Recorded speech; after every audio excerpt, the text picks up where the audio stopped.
бягането или ходенето са по-добра активност за отслабване. Зададен така въпроса, не знам нищо за вас, но това много зависи от вашите цели. От колко килограми имате да сваляте, 20, 30, 40 или по-малко. Дали имате някакъв опит предишен. Дали обичате просто да бягате или не. Но да предположим имате да сваляте там, да кажем 30 кг. Нямате опит, после сте начинаещ. Тогава според мен по-добре да започвате с ходене.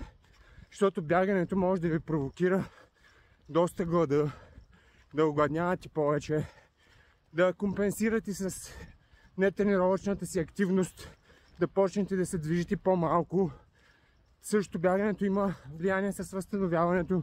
Според зависи как бягат хората по принцип.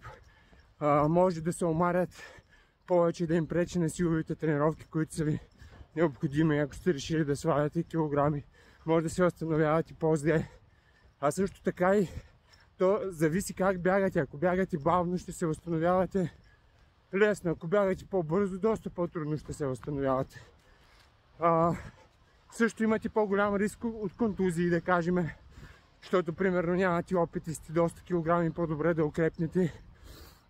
И немаловажен друг фактор, човек какво обича да прави по принцип. Ако обичате аеробни натоварвания, ходете в планината, разхождайте се повече, наблягайте повече на това. Но задължително трябва да имате някакви силови тренировки. И обратното, ако обичате повече силови, правете по-малко кардио. Но психологичният фактор според мен е доста важен. Човек това, което обича, трябва повече да преобладава, за да може той да е по-редовен в тренировките. Примерно аз лично доста повече обичам да бягам и да извършвам някаква аеробна работа или смесен вид спорт, отколкото да седна на някоя машина или да кажем да правя някакви тежки тежести. Аз ги правя, но с цел да ми помага за моето основно, да ми поддържа опорно-двигателния апарат, да си развивам, да се предпазва от контузии, да си поддържа мускулната маса с някаква такава второстепенна цел. Но основното обичам повече да бягам, примерно, и повече бягам. И така съм по-редовен и по-лесно поддържам форма просто.